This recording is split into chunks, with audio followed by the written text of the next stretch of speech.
Petinggi grup Jarum terseret dalam kasus dugaan korupsi pajak terkait pelaksanaan teks amnesti tahun 2016 hingga 2020 yang sedang ditangani Kejaksaan Agung. Hal ini terendus setelah Kejagung melakukan penggeledahan sejumlah rumah pejabat pajak yang diduga terlibat kasus tersebut. Kepala Pusat Penerangan Hukum Kejagung Anang Supriyatna mengatakan, kasus ini sudah naik ke tahap penyidikan. Bahkan, Kejagung sudah mengajukan permohonan pencegahan ke Kementerian Imigrasi terhadap 5 orang terkait kasus ini. Kelima orang tersebut adalah mantan Direktur Jenderal Pajak Kemenkeu Dwi Jugiastiadi, pengusaha Victor Rahmat Hartono, pemeriksa pajak Ditjen Pajak Karlaiman, konsultan pajak Heru Budijanto Prabowo, serta Kepala KPP Madya Semarang Bernadette Ningdijah Prananingrum.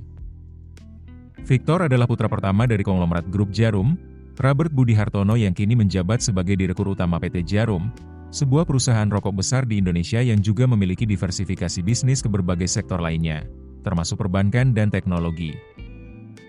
Anang menjelaskan, pencegahan dilakukan dalam rangka penyidikan dugaan tindak pidana korupsi berupa upaya memperkecil kewajiban pembayaran perpajakan perusahaan atau wajib pajak tahun 2016 hingga 2020.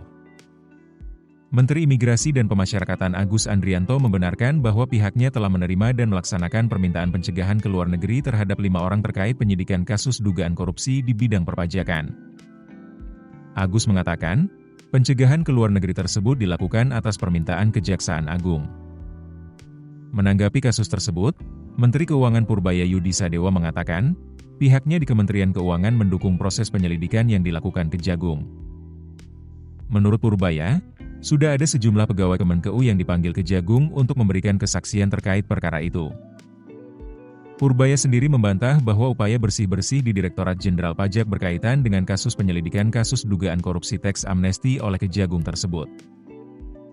Ia menegaskan, kasus yang sedang diselidiki merupakan peristiwa masa lalu dan kini berada sepenuhnya dalam ranah penegakan hukum Kejagung.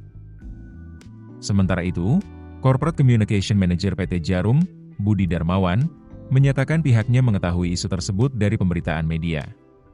Budi menegaskan, sebagai warga negara dan entitas korporasi, PT Jarum akan bersikap kooperatif dan taat hukum.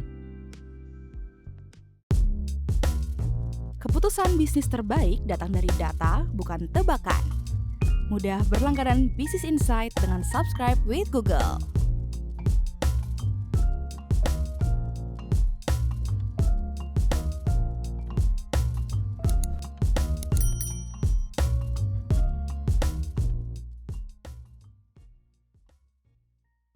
Download aplikasi Kontan sekarang di App Store atau Play Store.